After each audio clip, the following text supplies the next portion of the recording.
Now turn to section 1. You are going to hear a conversation. First, you have some time to look at questions 1 to 7.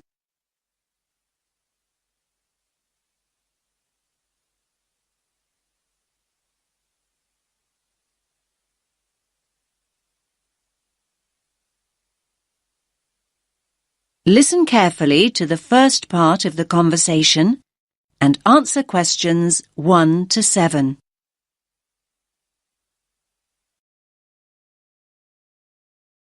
Rita speaking. What should I do for you?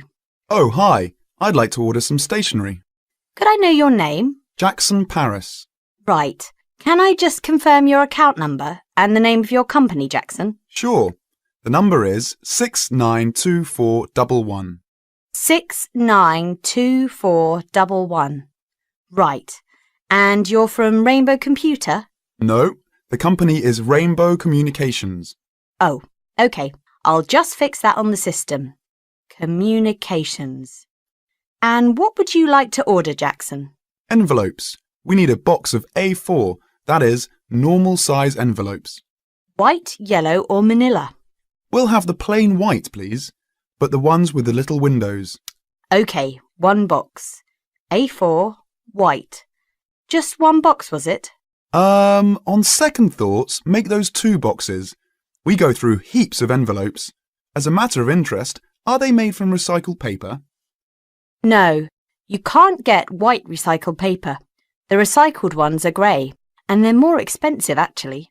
Right, we'll stick to white then. Something else, Jackson? Yes, we need some coloured photocopy paper. What colours do you have? We've got purple, light blue, blue, light green, whatever you want pretty much. There are 500 sheets on the pack. Let me see. We're going to need a lot of blue paper for our new price lists.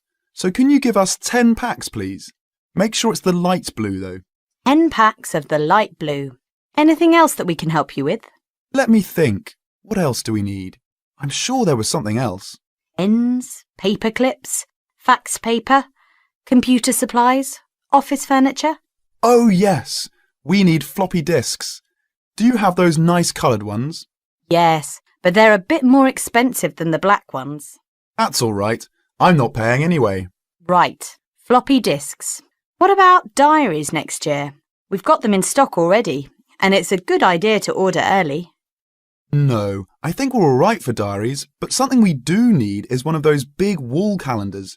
You know, one that shows the whole year at a glance. Do you stock those? We certainly do. OK, can you include a wall calendar then, with the other stuff? Just make sure it's got the whole year on the one side. Sure. Now you have some time to look at questions 8 to 10.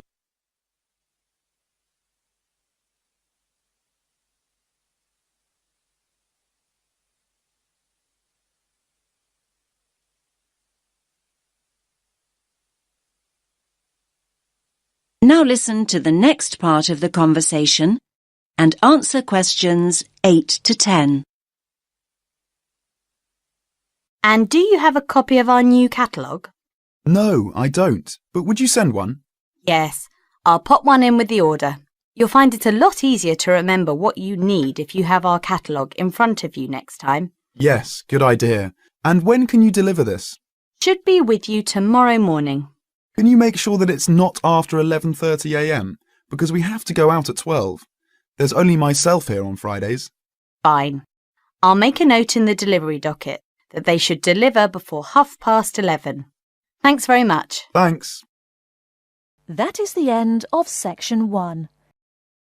Now you have half a minute to check your answerers.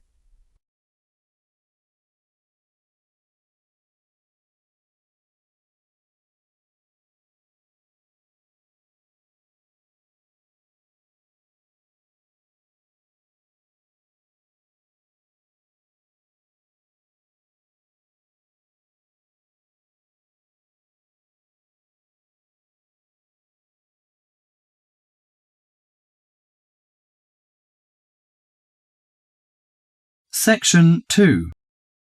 Now turns to Part 2. Part 2. You'll hear a lecturer talking to students about a printing process. First, you have some time to look at questions 11 to 15.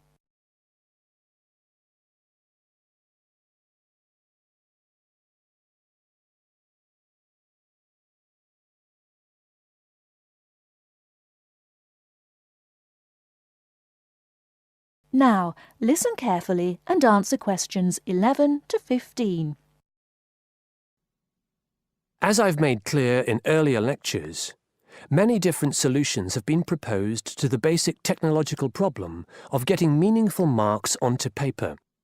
In other words, several different forms of printing have developed over the years, many of which are still in use today for different purposes.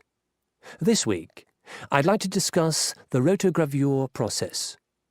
This is one of the most widely used printing processes, and after describing how the process works, I'll be describing some of its industrial uses and the advantages and disadvantages of this form of printing.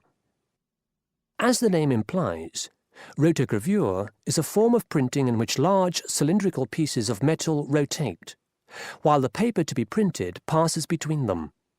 The paper is held in place against the printing surface by the impression roller. The weight of this roller is one of the factors that affect how much ink is actually transferred to the paper. Remember that this roller does not directly transfer ink onto the paper. The side in contact with the impression roller remains blank, and it's the other side of the paper which is actually the printed side.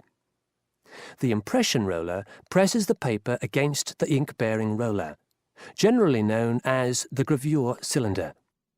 This roller is etched or engraved using either a laser or a diamond-tipped etching machine. This creates a large number of tiny holes in the surface of the roller which hold the ink. The depth and size of these holes determines how much ink is picked up from the ink fountain, which the whole printing assembly rests in.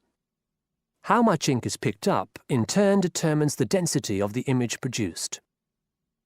As it rotates, the lower roller picks up more ink on its surface than is required, and this needs to be removed before contact with the paper.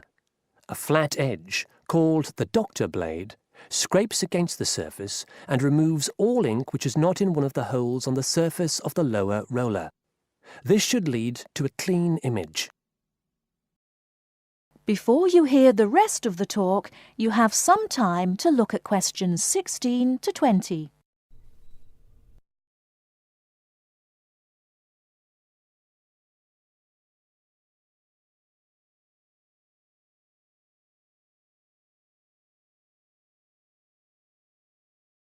Now listen and answer questions 16 to 20. Now that we understand a little of the mechanics of rotogravure printing, I'd like to look at it in the wider context of the printing industry and discuss the main uses. One of the main advantages of the rotogravure process is that the amount of ink which can be transferred to the paper is high compared to other printing methods. This means that a broad density range can be produced. In other words, with rotogravure, it's possible to produce many different light and dark shades, making it particularly suitable for reproducing photographs and fine art. For shorter print runs, some other processes may give a finer image, but rotogravure is ideal for jobs that involve printing, for example, 1 million magazines. One common place where you'll see printed matter that has been produced by rotogravure is in the advertising material that is often inserted into Sunday newspapers. Of course, it's not just paper that can be printed by rotogravure. It's a very flexible process, since the rollers used can be made to any size required. Whether it's consumer packaging or large rolls of floor covering that need to be printed, rotogravure is a relatively cheap, quick method that is used in a variety of industries. This isn't to say that rotogravure is without its disadvantages. Probably the main drawback is the fact that, with large areas of colour, the dots are visible, even without using any kind of magnifying aid. Now, does anyone have any questions about the rotogravure process? That is the end of section 2. Now, you have half a minute to check your answerers.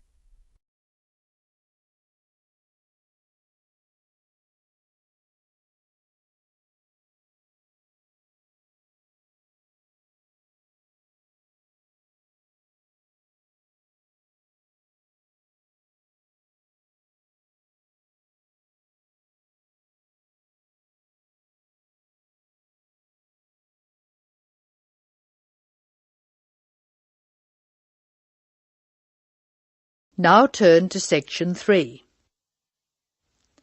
Section 3.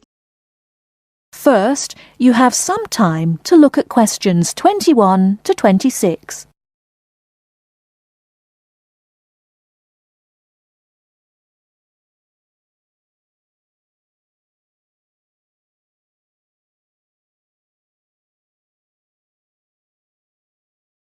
Now listen carefully and answer questions 21 to 26. Hello, my name is Emiliano. I am a student here and I'd like to rent a house for 6 months. OK, well, you've come to the right place. We specialise in short-term rental. First of all, I would like to get a few details from you. Can you give me your full name, please? Yes, it is Emiliano Nespla. And can you tell me your present address, please? Yes, it's 17 Middleway, Penrose. I'm living with a homestay family at the moment. That's great. Now, do you have any identification with you? Oh, and we will need a reference from someone who knows you here. Maybe your homestay family. Yes, okay. Here's my passport and a card from my language school. My referees can be Mrs. Alice Thompson. She's my homestay mother and she wouldn't mind, I'm sure. You can contact her at the same address as me, of course. OK. If we need to contact you, should we leave a message with your homestay? No, you can speak to me directly. My cell phone number is 021 548 3534. Great. Now, do you have a bank account? You will need to pay your rent by direct debit. You know, it will come out of your account automatically every month. Okay, I don't have my bank account details with me now, but I can get them and bring them back later today. That's fine. Now, can you tell me what kind of house you are looking for? Do you want to rent by yourself? No, I'm looking for a 3-bedroom house. I want to rent with my 2 friends. I will bring them in to see you later today. Okay. And what areas are you interested in renting in? Well, here's a map. Can you see my school? I don't have a car, so I need to take some kind of public transport to school and I don't want to travel for more than 30 minutes each way. Do you think you have anything which is suitable? Yes, we do. Here is a list of available properties. I'll highlight the ones that could be of interest to you.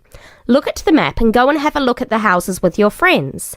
Do you have a friend with a car? Yes, I do. Good. So go and look outside the houses. It will give you an idea of what the area is like. But remember, don't go into the garden or knock on the door. If you want to go in and have a look, let me know and we can arrange an appointment. Okay. Can you give me an idea of price? Yes. If you look at the list, you can see the weekly rent written next to the house address. Oh yes, I can see it now.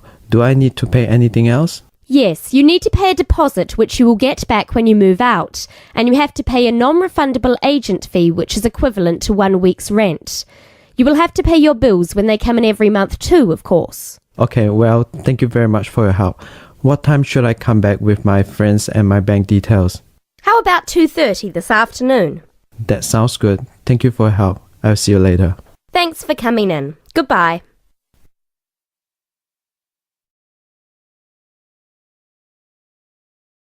Before you hear the rest of the talk, you have some time to look at questions 27 to 30.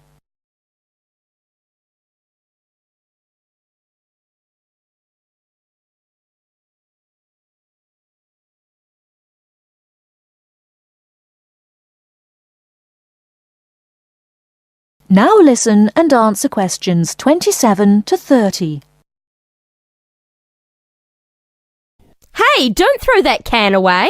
Why not? I finished with it. Yes, but you can recycle things like that. Oh, I haven't got time to recycle everything I throw away. That's a terrible attitude. Don't you care about... Hello, you two. Hi, John. What are you arguing about? Oh, Sam says he doesn't have time to recycle. What do you think? Well, I agree that it can be difficult sometimes. Do you always recycle everything then, Mary? Yes, I think everyone should. I mean, look at the state of the planet. If we don't all start making an effort now, it could be too late. Well, one of the reasons I don't recycle as often as I should is that I don't really know where to go. There are no recycling facilities near me. Well, I know I said I haven't got time, but actually there is a bottle bank near the supermarket just up the road. So I suppose there are limited local facilities. So you can do your recycling outside the supermarket? Yes, but like I said, only limited. It's only a bottle bank. Well, I don't have a car, so it's very difficult for me, but I still do it. Sometimes a friend comes over and we take our recycling together, but not very often. So if your facilities are limited, then mine are very limited. Well, I suppose if you go to all that trouble, I might make more of an effort. Good. If it was up to me, I'd encourage more people to recycle. How? Well, how about some kind of incentive? A reward for anyone who makes an effort to recycle? That's a good idea. But if you think everyone should recycle, then why not penalise those who don't recycle instead of giving something to people that do? If there was a fine for anyone caught throwing recyclable materials in the rubbish, people would take more notice. Well, now you're going too far. Do you really want anyone going through your rubbish just to check if you're following the rules? No, I don't think fines are a good idea. Well, I think we should be doing something. Anyway, I have to go. I've got my social science class next. See you later. Yeah, see you later. Bye. That is the end of section 3. Now, you have half a minute to check your answerers.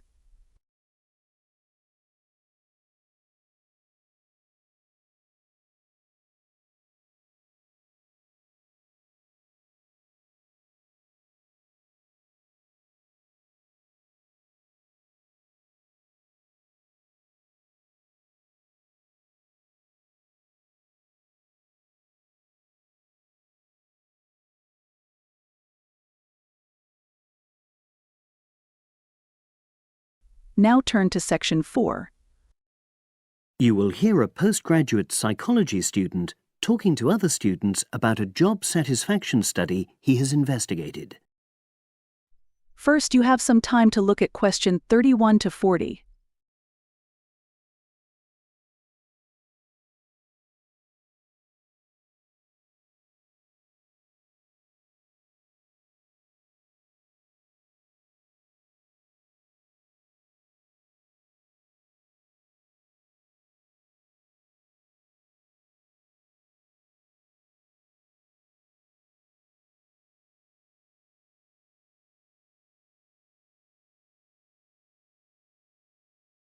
Now listen carefully and answer question 31 to 40. Good morning, everyone. For my presentation today, I'm going to report on an assignment that I did recently. My brief was to analyze the methods used in a small study about job satisfaction, and then to make recommendations for future studies of a similar kind. The study that I looked at had investigated the relationship between differences in gender and differences in working hours and levels of job satisfaction amongst workers. For this purpose, employees at a call center had been asked to complete a questionnaire about their work. I'll summarize the findings of that study briefly now. First of all, female full-time workers reported slightly higher levels of job satisfaction than male full-time workers. Secondly, female part-time workers reported slightly higher levels of satisfaction than female full-time ones did. On the other hand, male part-time workers experienced slightly less job satisfaction than male full-time workers. But although these results seemed interesting and capable of being explained, perhaps the most important thing to mention here is that in statistical terms, they were inconclusive. Personally, I was surprised that the findings hadn't been more definite, because I would have expected to find that men and women, as well as full and part-time workers, would experience different levels of satisfaction. So I then looked more carefully at the methodology employed by the researchers to see where there may have been problems. This is what I found. First of all, the size of the sample was probably too small. The overall total of workers who took part in the survey was 223, which sounds quite a lot, but they had to be divided up into subgroups. Also, the numbers in the different subgroups were unequal. For example, there were 154 workers in the full-time group, but only 69 in the part-time group. And amongst this part-time group, only 10 were male, compared to 59 who were female.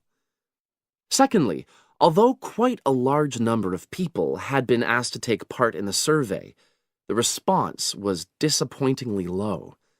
A lot of them just ignored the invitation. And workers who did respond may have differed in important respects from those who didn't. Thirdly, as the questionnaires had been posted to the call center for distribution, the researchers had had very limited control over the conditions in which participants completed them. For instance, their responses to questions may have been influenced by the views of their colleagues. All these problems may have biased the results. In the last part of my assignment, I made recommendations for a similar study, attempting to remove the problems that I've just mentioned. Firstly, a much larger sample should be targeted, and care should be taken to ensure that equal numbers of both genders and both full and part-time workers are surveyed. Secondly, the researchers should ensure that they are present to administer the questionnaires to the workers themselves. And should they require the workers to complete the questionnaire under supervised conditions so that the possibility of influence from other colleagues is eliminated. Finally, as workers may be unwilling to provide details of their job satisfaction when they are on work premises, it's important that the researchers reassure them that their responses will remain confidential, and also that they have the right to withdraw from the study at any time if they want to. By taking measures like these, the reliability of the responses to the questionnaires is likely to be increased, and any comparisons that are made are likely to be more valid. So, that was a summary of my assignment.